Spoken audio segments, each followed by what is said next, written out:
Salve, salve galera, seja bem-vindo a mais um vídeo. Estamos de volta aí depois de algumas semanas sem postar. Tive que dar um foco, né, pro pessoal da turma piloto. Tive que regravar algumas aulas para atender as demandas do pessoal lá. Que bom que deu certo, a gente conseguiu completar nossas vagas. Inclusive, eu até acabei permitindo mais alunos do que eu gostaria, que era o limite de 50 alunos, mas tá dando tudo certo, o pessoal deu os feedbacks que eu queria, inclusive até por isso que eu tô regravando e também adicionando novas aulas na turma piloto, que futuramente vai se tornar uma versão finalizada, uma versão mais robusta, né, e completa, para estar liberando ali uma nova versão da turma, né, esse é o meu objetivo, então logo vocês vão ficar sabendo. Mas sem enrolação, bora pro assunto do vídeo. E no vídeo de hoje, pessoal, eu ia trazer na verdade um vídeo técnico, só que o vídeo ficou muito longo. Depois eu tentei fazer ele um pouco mais curto, e aí eu percebi que eu não consegui trazer a quantidade de informação que eu gostaria. Eu ia trazer um vídeo sobre segurança. Aí eu até peço a ajuda de vocês aí que querem aprender, que estão me seguindo, se inscreveram no canal. Pessoal, o canal tá começando, deixe seus comentários, eu vejo praticamente todos, às vezes não no mesmo dia, mas eu vejo, e as ideias de vocês podem me ajudar a trazer vídeos que podem te ajudar. Então a gente vai se ajudando aí com o tempo e com as ideias ali para os próximos vídeos. Mas para o vídeo de hoje, pessoal, eu quero ajudar o pessoal aí que está buscando vagas no mercado de trabalho, né, a tentar trazer algumas dicas de como analisar uma vaga de trabalho, né? Então, nem sempre a gente tem que olhar só para salário, principalmente hoje em dia, pessoal. Então, quando você tem um objetivo, você almeja uma carreira, você almeja um cargo no seu futuro, a decisão que você toma hoje para qual caminho você vai seguir profissionalmente, ela é muito importante. Então se liga no vídeo aí que a gente vai trazer várias dicas para vocês, e eu tenho certeza que no final do vídeo você vai ter as informações que você precisa para estar tomando a decisão correta, beleza? Bora para a primeira dica. E a primeira dica, pessoal, é uma pergunta que você precisa fazer para si mesmo, né? Onde que você está hoje na sua jornada profissional? É algo que você precisa saber, principalmente para você tomar a decisão de qual caminho você vai seguir. Por exemplo, se você for iniciante, a sua prioridade tem que ser adquirir conhecimento, se desenvolver, né, profissionalmente, ganhando experiência com projetos, com atividades, fazendo a função que você quer estar alinhado com o seu objetivo no futuro. Então, você não pode priorizar salário se você almeja talvez ter uma oportunidade onde você vai participar de um projeto incrível que vai te ajudar no futuro. E a outra oportunidade vai te pagar um bom salário, mas não está alinhado com o seu objetivo.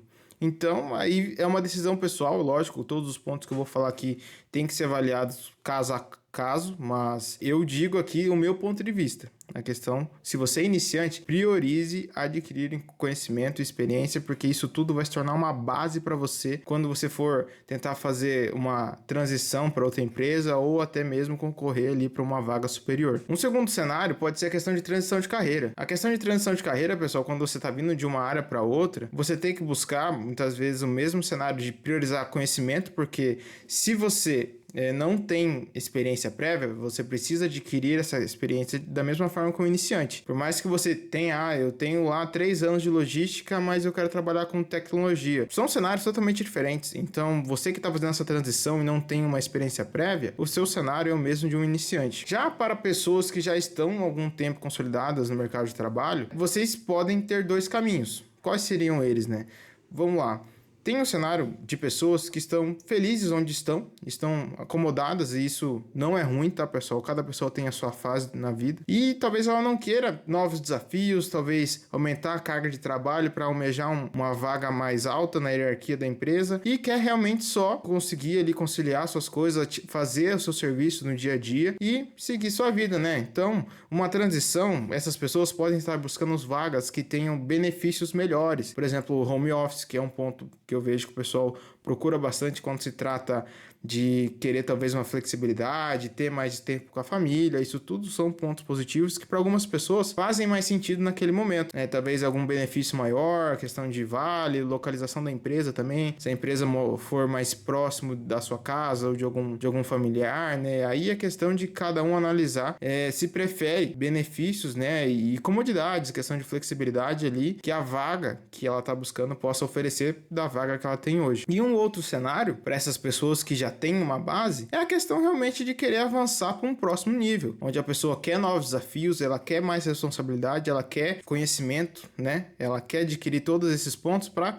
almejar ali um cargo de gestão, um cargo de arquiteto, um cargo de nível sênior ali para mais. Então, esses são 3 caminhos que eu vejo que podem aparecer ali para quem vai fazer essa autoanálise. Ou você vai fazer uma transição de carreira com experiência ou não, que são os 2 cenários, né? E se você tem experiência, você tem essas 2 possibilidades, onde você pode tanto preferir a flexibilidade, como também ali preferir você conseguir novos desafios, trabalhar numa empresa maior, numa multinacional, quero trabalhar numa empresa que faz projetos em inglês. Aí cada um vai definir qual é o seu critério. Então, esses são pontos que vocês têm que muitas vezes dar mais atenção do que mesmo salário. Então, se você quer se tornar, por exemplo, um arquiteto, você quer se tornar um sênior em algum determinado assunto, alguma tecnologia, isso eu digo além de Salesforce, tá, pessoal? Essas dicas valem até mesmo para outras vagas que não sejam de Salesforce. Você precisa buscar um desafio maior, você precisa buscar projetos maiores. Então, isso faz sentido para que você consiga experiência e futuramente se tornar realmente um arquiteto de sistemas, um sênior e assim vai. Agora que você já entendeu o momento que você está na sua carreira, você conseguiu fazer essa autoanálise, a segunda etapa, dizendo assim, pelo menos da forma como eu estruturei e que para mim faz sentido, é você analisar realmente a própria vaga de serviço, a vaga de trabalho, a oportunidade, pode chamar do jeito que você quiser. Dessa vaga, sempre é colocado uma descrição da empresa, uma descrição dos requisitos e talvez até a descrição das funcionalidades que você vai realizar, também do que eles almejam, do que eles esperam de você, talvez, né? Isso tudo é colocado, normalmente todas as vagas que eu vi pelo menos tinham algumas dessas informações. E é muito importante que vocês façam essa análise calmamente, pessoal. Simplesmente não vem lá, eu sei que eu quero almejar novos desafios, não sei o que. Qualquer vaga de arquiteto, desenvolvedor sênior, pleno, vai se inscrevendo. Pessoal, isso não é estratégia, isso aí é loucura. Basicamente o pessoal, querendo ou não, eles se conversam, pessoal. E quando vem muito assim, talvez não seja muito bom para sua imagem. Por que você diz isso, Victor? Cada empresa vai ter um processo e tal, mas muitas vezes tem empresas que contratam tech recruiters, é um nome em inglês, nome bonito, mas recrutadores para fazer essa seleção para eles. Então, muitas vezes não é o próprio RH da empresa que busca esses profissionais.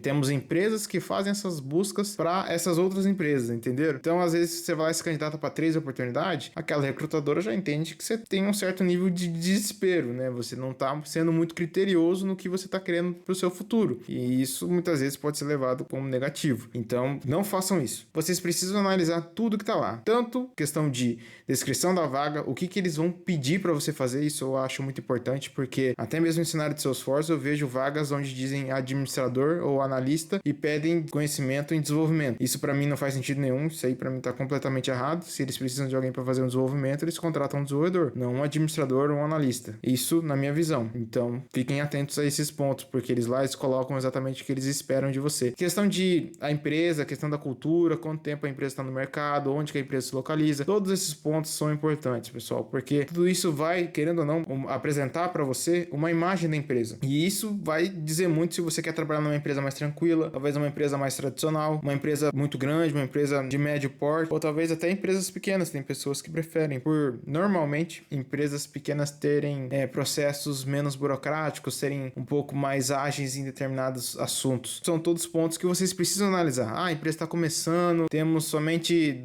100 funcionários, né? Aí tudo é questão de você analisar e ver se faz sentido, se é algo que você espera, se está alinhado com o seu objetivo. Outro ponto importante é sobre a questão da empresa mesmo. Quais são os tipos de empresa? No caso, pessoal, imaginando que a gente tem 3 categorias aqui. Eu separei a primeira aqui que eu quero falar para vocês, é a questão de startups. Startups ou pequenas empresas se encaixam ali no mesmo cenário. São empresas que normalmente elas são muito boas para quem quer aprender, porque normalmente o desafio é grande. Startups estão começando, normalmente trabalha com investimento de terceiros e eles têm essa, entre aspas, pressão, nem sei se é entre aspas, tem mesmo pressão de entregar resultado. Então, startups de tecnologia tem que desenvolver funcionalidade de forma muito precisa e rápida, porque eles não podem desenvolver algo ruim e não tem muito tempo para desenvolver. Então, eles têm que desenvolver algo bom em pouco tempo. E isso normalmente faz com que você talvez esteja uma carga de trabalho muito maior. Talvez você seja uma pessoa responsável por muitos assuntos e isso faz com que você acabe, querendo ou não, aprendendo e ganhando bagagem mas com uma carga de trabalho, uma carga de demandas, né, muito alta. Então, isso são pontos a se levar. Temos questão de empresas tradicionais, que eu comentei, que são empresas que já estão mais consolidadas no mercado. Normalmente são empresas onde você não vai ter tão poucas pessoas, né, trabalhando, e você já vai ter mais alguns processos mais bem estruturados. Não vai ser algo assim tão simples. Então, questão de solicitar alguma coisa dentro da empresa, processo de contratação, você já vai ter uma hierarquia mais estruturada, diferente da startup, que normalmente, em alguns casos, você trabalha diretamente com o fundador, em alguns casos. Então, essas seriam algumas diferenças para empresas tradicionais. Ponto negativo é que em empresas tradicionais, normalmente, você vai ter poucas oportunidades. Você não tem tanta movimentação. São empresas para pessoas que talvez queiram se acomodar um pouco mais, se estabilizar. Esse seria algum chamariz para pessoas que têm esse objetivo. E o terceiro cenário seriam empresas multinacionais, onde você vai ter, talvez, ali grandes oportunidades de crescimento, oportunidades de adquirir conhecimento em projetos diversos, que é o que eu tenho de experiência hoje. Digo que para minha carreira, para minha experiência, está sendo incrível. O meu portfólio de projetos de Salesforce com certeza quadriplicou, por causa que eu consegui entrar numa empresa multinacional e ela tem, né, essa rotatividade de projetos. Então, isso foi positivo para mim, isso pelo menos no meu ver, para minha carreira, para mim é positivo. E um ponto negativo talvez é a questão da burocracia. Por quê? Uma empresa maior, mais estruturada, tem muitas coisas que passam por vários níveis de gestão, né? A gente tem, por exemplo, o sócio, depois a gente vem o diretor, daí a gente tem o gerente, para talvez ali fazer uma definição, fazer alguma mudança de equipe, fazer uma mudança de processo. Então, esses talvez sejam alguns pontos que vocês vão ver, né, quando se trata dessas empresas multinacionais. Esse seria um ponto negativo, e outro ponto positivo, que querendo ou não é o networking global, é você ter um aprendizado mais amplo, e questão de estrutura também. São projetos grandes, diferentes da startup, que é um pouco mais fácil, né? Os multinacionais normalmente são projetos mais amplos. É muito importante vocês também fazerem questionamentos dentro da entrevista, tá, pessoal? Vocês podem fazer questionamento, como que é na empresa, podem fazer essas perguntas aí na entrevista, querendo saber como que é a empresa, ou a entrevistadora, ou o gestor da área que está contratando pode fazer essa apresentação e comentar mais da empresa, questão de cultura e essa consolidação dela no mercado. Isso, querendo ou não, pessoal, são pontos importantes, porque se a empresa vai bem, você vai ter ali a sua estabilidade, né? Temos esse ponto também. Então agora, pessoal, pra gente encerrar nosso vídeo com chave de ouro, agora que você já sabe tudo que você tem que levar em consideração na hora de você fazer uma análise. Claro, pessoal, a gente passou aqui todos os pontos, mas na hora que você for fazer essas análises, faça com calma, cautela, analise cada ponto, não precisa ter pressa. Essas são decisões importantes que vocês precisam tomar, né? Então, não adianta colocar pressa ali se você quer algo de qualidade. Para a gente encerrar, se você quer aprender a trabalhar com Salesforce, se você está interessado nessa ferramenta, que é o maior CRM do mundo, quer aprender, quer entrar em alguma vaga de Salesforce para fazer, né, construir uma carreira de sucesso, nós temos a nossa turma piloto. Eu abri, né, depois de algumas pessoas pedirem se poderiam entrar, o link tinha sido desativado automaticamente, igual eu comentei. Depois que excedesse as vagas que eu tinha definido, o link seria desativado. Ele desativou automaticamente, mas eu ativei novamente devido a algumas pessoas terem pedido. Então, você que está vendo esse vídeo, provavelmente ele ainda vai estar ativo. Então, vocês têm essa oportunidade de estar entrando na turma piloto, tendo acesso a todas as minhas aulas sobre Salesforce, onde eu ensino ali passo a passo, vocês a trabalharem com a ferramenta, trago casos de uso de projetos que eu participei, e não tem requisito nenhum. Você não precisa ter conhecimento em lógica, você não precisa ter uma faculdade de TI para estar trabalhando. Inclusive, para quem quer fazer transição de carreira, é uma ótima opção, porque Salesforce, para vagas de analista, administrador, não exige conhecimento nem escrita de código. Então, para você que está tentando entrar na área de tecnologia, mas ainda não encontrou ali algo que não envolva muito código, essa pode ser uma excelente oportunidade para você. Então, aproveitem que depois que eu terminar de gravar as novas aulas, refazer alguns pontos e concluir a versão final do nosso curso, da nossa escola de Salesforce, aí eu vou ter que estar refatorando algumas coisas, principalmente o valor. O valor que está para a turma piloto é realmente um valor que não tem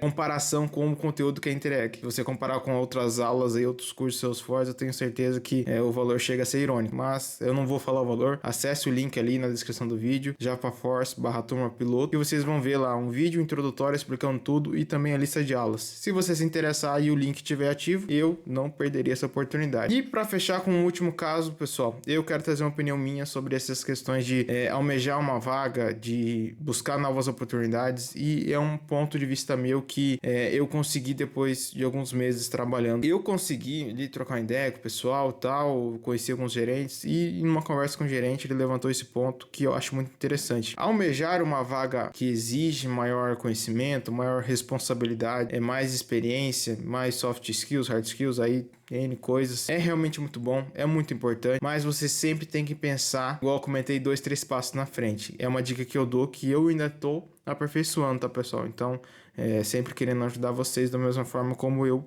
faço minhas decisões. Porque eu comentei que eu almejava, né, um cargo de gestão, e eu queria muito conseguir isso, porque eu via um grande valor quando a pessoa consegue atingir esse cargo, pelo menos para mim. E ele comentou, né, se eu tivesse a oportunidade de assumir um cargo de gerência naquele exato momento, o que eu sentiria, se eu estaria totalmente tranquilo por estar preparado. Eu comentei que eu não estaria 100% preparado, né? E ele me respondeu que é exatamente isso. Que por mais que você se prepare, né? A gente entende que exige um certo nível de preparo e ninguém vai estar 100% na hora exata, mas é muito importante que você tenha um certo nível de preparo mesmo assim. Eu não sei se eu consegui fazer a lógica ter sentido para vocês, mas resumindo, pessoal, vocês precisam se preparar. Não existe ninguém no final do dia que vai chegar e entregar ele de mão beijada para vocês. Não tem ninguém que vai acordar amanhã cedo de manhã e vai te estender a mão para te entregar algo que você não batalhou para ter ontem. Então, questão de conhecimento, questão de experiência, tudo isso é você correr atrás, que o sucesso, o seu objetivo, ele vira consequência. E eu comentei que eu não estaria pronto, e depois de refletir, realmente, se hoje eu conseguisse um cargo de gerência, eu não estaria nem perto de estar pronto, porque eu tenho muito a melhorar nesse sentido de gestão de pessoas, por não ter tido nenhuma experiência com isso ainda, né? É gestão de projetos, gestão de demandas, aí você coloca tudo isso junto no dia a dia, atendendo clientes, gerenciando pessoas, é uma loucura. Então vocês precisam se preparar para os seus objetivos, para que na hora certa vocês sejam a melhor opção, porque vocês vão estar mais preparados que os outros, e isso faz com que o resultado seja consequência. Eu espero que eu tenha conseguido passar para vocês essa ideia que para mim faz total sentido, e eu tenho levado isso em consideração sempre quando eu vou estudar uma coisa nova, sempre quando eu vou tomar uma decisão na minha carreira, e eu espero que isso realmente ajude vocês aí nas próximas decisões, tanto você que está começando, quanto você que tentando migrar para a área de TI. Eu espero que algumas das coisas que eu comentei hoje te ajude, né, a você tomar essa decisão tão importante. Então é isso, pessoal, forte abraço, obrigado por ter assistido o vídeo até aqui, e lembrando, se gostou, se esse vídeo te ajudou com alguma coisa, deixa o like, se inscreve no canal se você curte esse assunto de Salesforce, esse assunto de tecnologia. Se você quer aprender mais, eu vou continuar trazendo mais vídeos, e vamos lá, até o próximo vídeo, galera. Valeu!